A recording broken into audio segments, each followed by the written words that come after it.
Hi everybody and welcome to today's vlog. I am super excited because you guys have been amazing. By the way, I want to shout out to a couple of people who have been watching me and they've been giving me some positive comments. They've been following my instructions. You know how I say by the end of the video, how I say if you've watched this video till the end, type something. So I have a couple of people who have been obeying the rule and have been listening to me, and I want to shout out to them. So give me a minute, okay?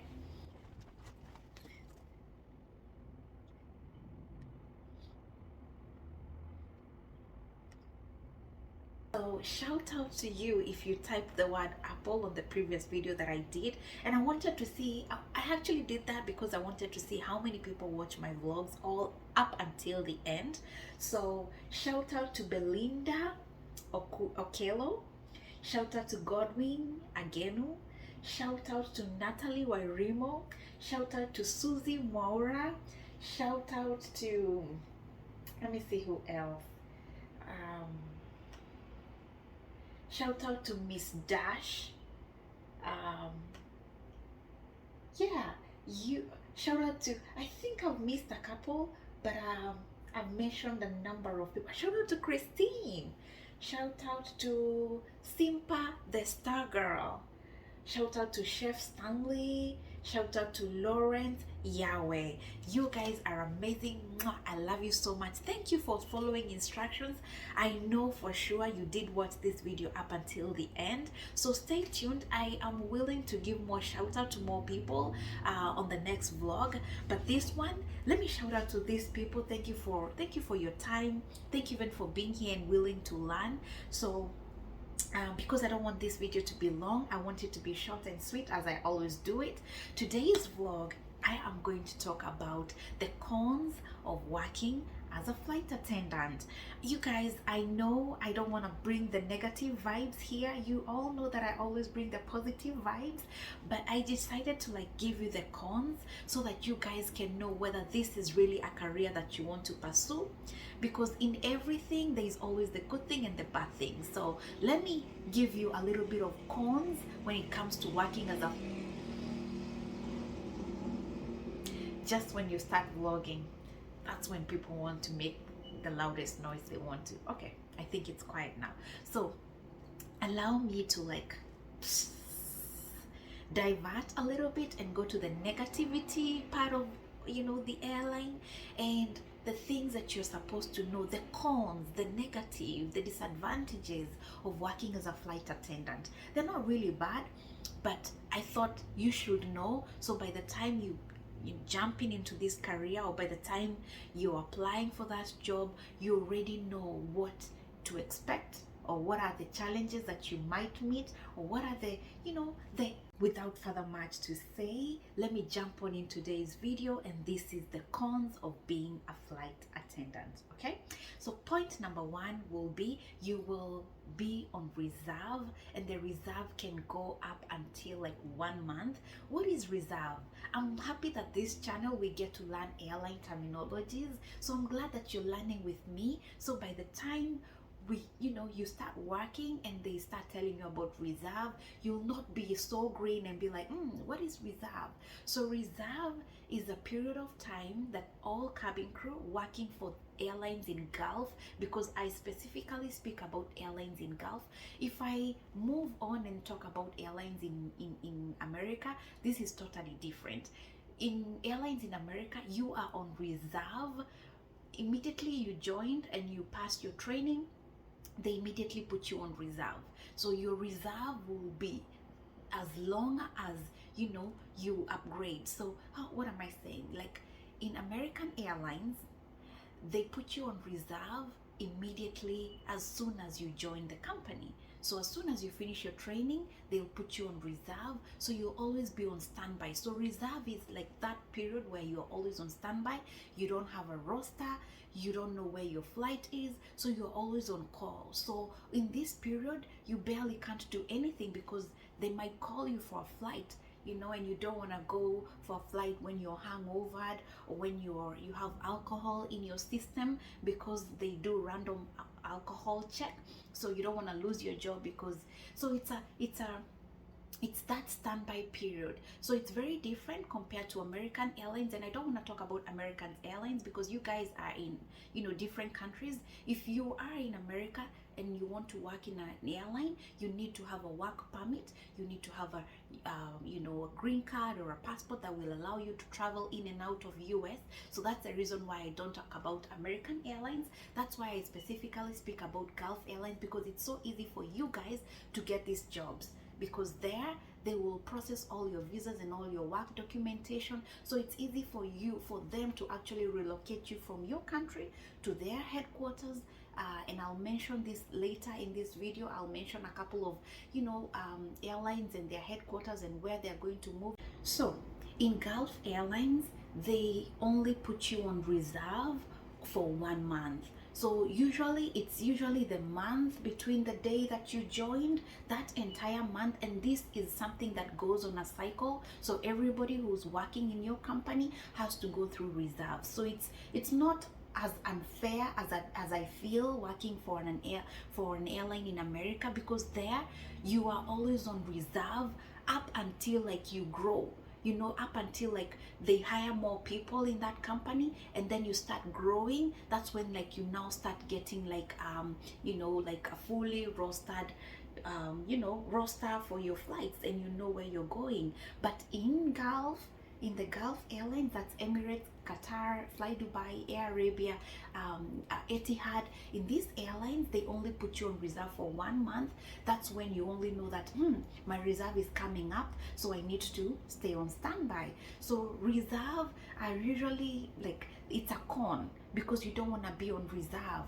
You want to have your roster so you can plan your life. But on this particular month where you're on reserve, you can't plan anything because you don't know when they need someone. So how do they call you when you're on reserve?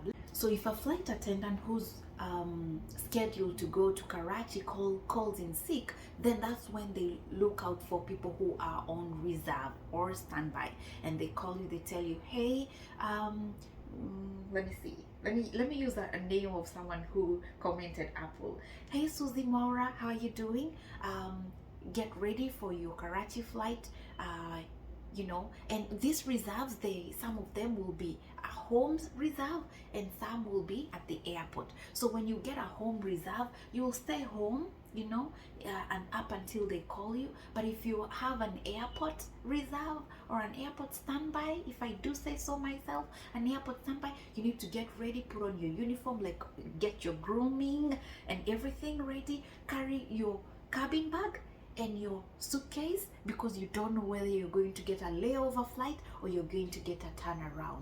What's a layover? A layover is that flight that you're gonna sleep in that destination. So if you're flying to Miami and they have like a 72 hours layover, so in those 72 hours you're going to be in Miami, they can allow you to go out and see around. But what's a turnaround? A turnaround is like a flight like Karachi. From Dubai to Karachi is like 2 hours, or a flight to Nairobi. The morning flight from Dubai to Nairobi is a turnaround. So it's a 5 hours going and 5 hours coming. So you work on both routes, okay? So that's a turnaround.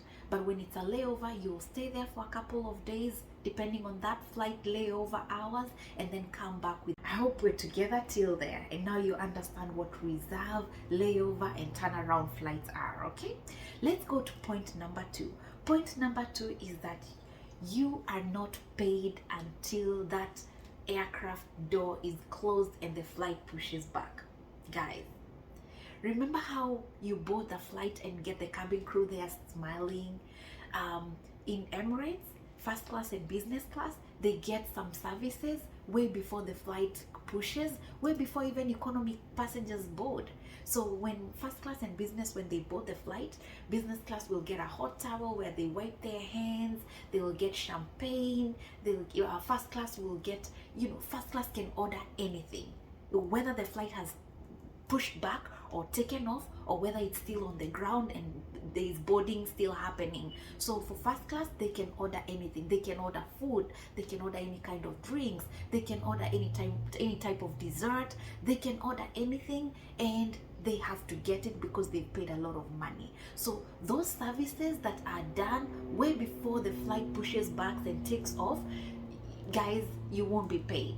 So it's like you're working for free. It's like you're volunteering. Okay, so you start, the airline will pay you once the doors are closed and the flight pushes back. That's when you start counting your 1 hour of being paid. Okay, so that's a con.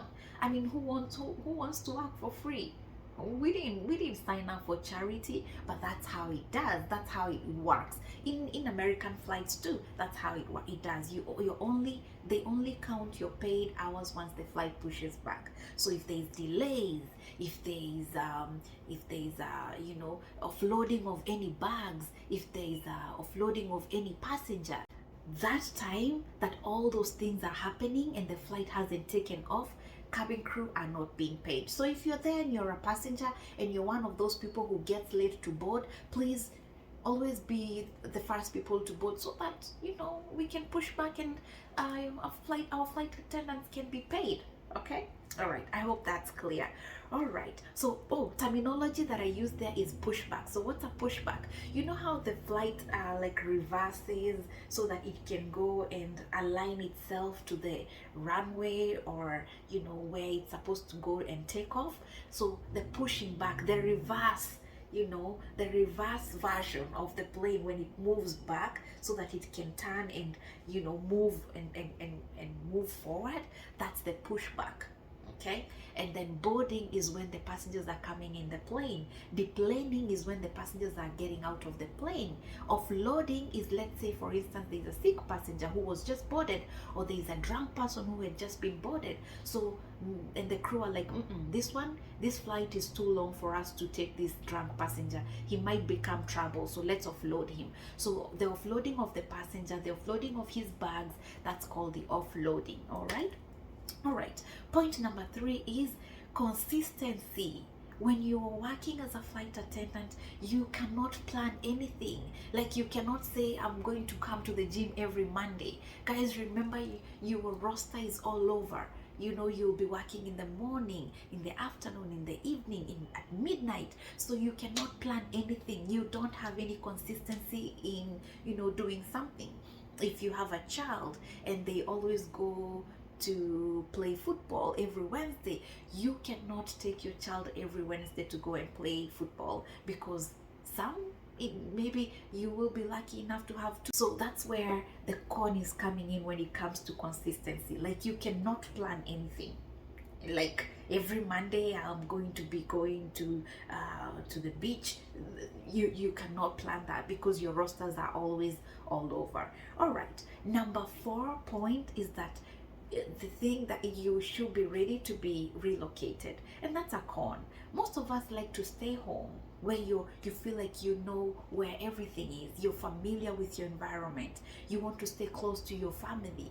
But as you work for an airline, especially these Gulf airlines, even American airlines, if for instance, if let's say I live in Texas and I have applied for Delta, and Delta headquarters is in Seattle, and let's say they don't have a base in Texas, I should be ready to move to another state, whether in Seattle, whether in any other base that Delta crew stays. So but that's besides the point. I'm just saying that any crew anywhere in the world should be ready to relocate. So if you're not really willing to move, that's also a con, because especially if you're working for Emirates, they'll move you to Dubai. If they recruit you to, let's say, if they come to your country, let's say you live in South Africa and you get a job with Emirates as a flight attendant, they'll relocate you from South Africa to Dubai. If you get a job with Etihad, they relocate you to Abu Dhabi. If you get a job with Qatar Airways, they relocate you to Doha. If you get a job with Fly Dubai, you live in Dubai or Sharjah. If you get a job with Air Arabia, the headquarters are in Sharjah, so you want to live in Sharjah so that you don't commute from far. So you eventually have to move to UAE, if you get this job. So that's what I mean by relocating. So that's a con. You want to always be close to your family, especially if you have children and a husband. You have to leave them behind by the time you move to the Gulf. It's really possible for you to move with your family, but you want to come in first, settle down look for a school where your children can go so that you can bring your family. So there's that moving, and you know, human beings don't like change, and moving to a new place always, it brings anxiety. So that's a con. So be ready to be relocated to another city, to another country, so that you may be closer to the headquarters, so that it's easy for you to commute to go to work. All right, so the other point is working weekends and holidays. So if you think you are going to be off on your birthdays, on Christmas, then that's something that you should be ready. You know, start preparing your mind to know that not all Christmas you're going to spend with your family. So working in an airline in general, this, whether a ground staff, whether a flight attendant, but today's video I'm going to specify on flight attendants, and then on the next video I'm going to speak on the ground staff, the cons of working as a ground staff. So if you're working as a flight attendant or in an airline in general, I'm going to mention this even when I speak about ground staff, is that during weekends and holidays, that's the peak season in airline. So those times when you feel like it's Christmas, that's when they really need you at work, because it's peak season. Everyone is traveling. The passengers they're planning to go see their family. They want to go spend time with their family. So everyone is moving. So this is when they really need you. So start, you know, once you get into the job, you will start making any day your holiday, any day your weekend, because those specific days that you want a day off will, and that's when the airline really wants you to go to work. Okay, yeah, that sucks, I know. So the other point, I think this is point number 6, is that you will have standby flights. Let me just move that aside so that I stay in the middle, so that so the other point is that standby flights. So once you become a flight attendant, unless you want to pay more money for your flights, if you book your staff tickets, and that goes under the benefits, I do have a video here on my channel where I'm speaking about the benefits that you get working for an airline. If you haven't watched that video, go get that video, watch it, so that you know how amazing the benefits are. So one of the benefits is that you will get discounted tickets. So you and your family will be privileged to get discounted tickets, and this is when you travel on standbys. I mean, like, discounted tickets are fine, we don't mind them, we like them, but then you will always be on standby.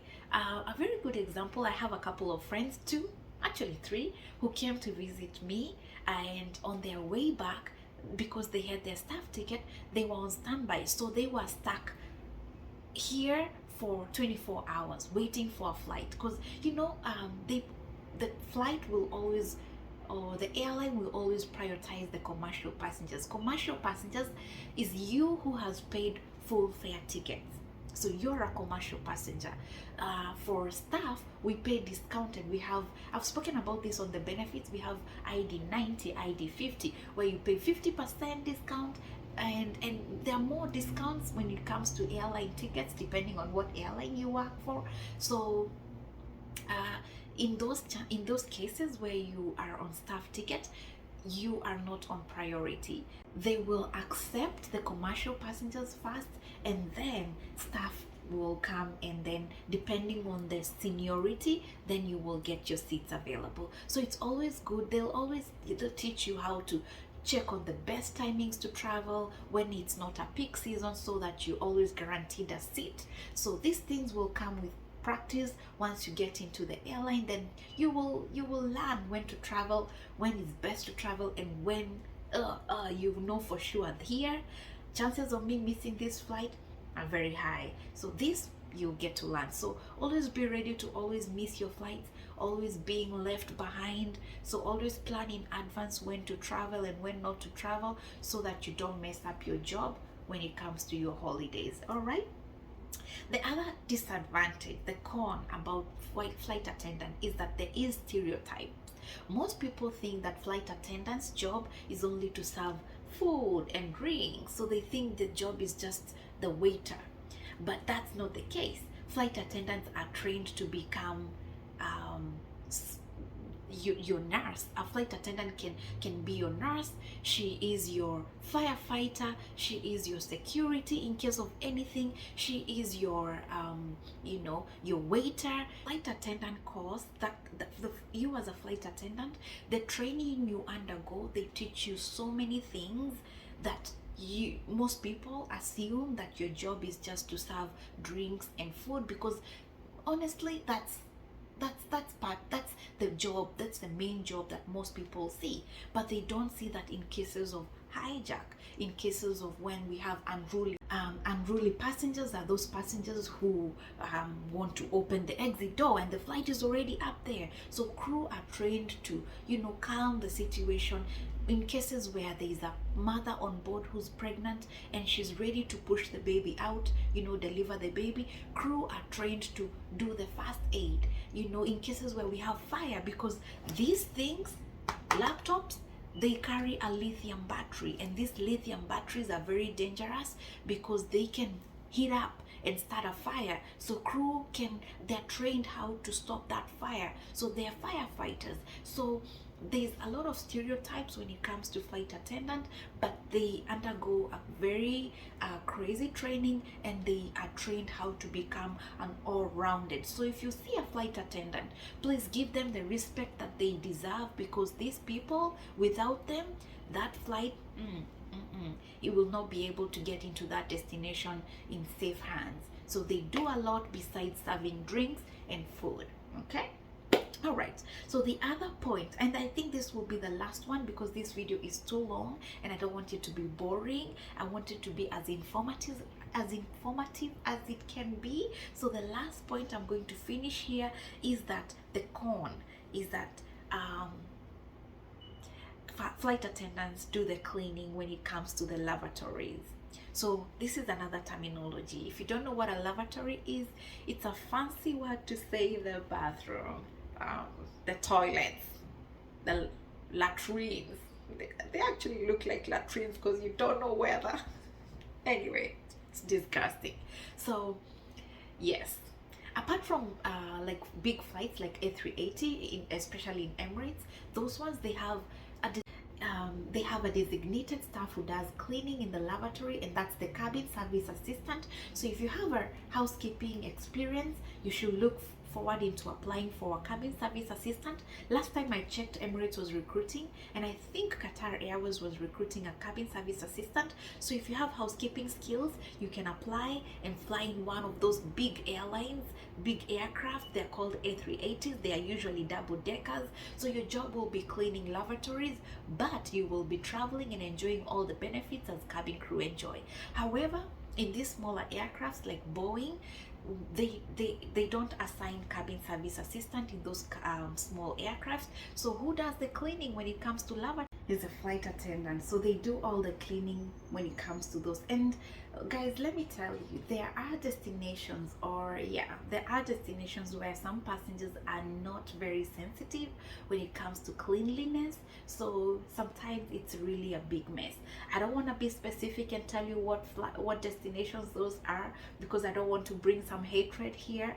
But yeah, you all know people are different and they have different personalities, but there are flights, oh gosh, that the toilets, the lavatories are a mess, and most cabin crew don't like working in those destinations. But because you don't have a choice, and most people don't like swapping to those flights unless you're from that country, then it's always a mess. So if the lavatory is in a mess, the cabin crew has to come in and do the cleaning so that other passengers can enjoy being in there or going in our see, I'm even losing words because it's so disgusting. So guys, I know that this has been the longest video ever, and I hope you guys have learned a thing or two, new terminologies, the cons of working as a flight attendant. So the job is not really all glamorous. There is the downside, but the benefits are good, the job is amazing, and I hope you guys are you can now think about it and see whether that's a career that you want to follow. So if you watch this video, again, up until this time, please type Queen Bee. That's my nickname. Please type Queen Bee on the comment section. Let me know that you've watched this video up until the end. Let me know what you've learned. What's that one terminology that has really wowed you and you would want to use it in future. And guys, wish you all the best. Don't forget to subscribe, hit that thumbs up, put your comments down below. Let me know what your thoughts are, and until next time, bye bye.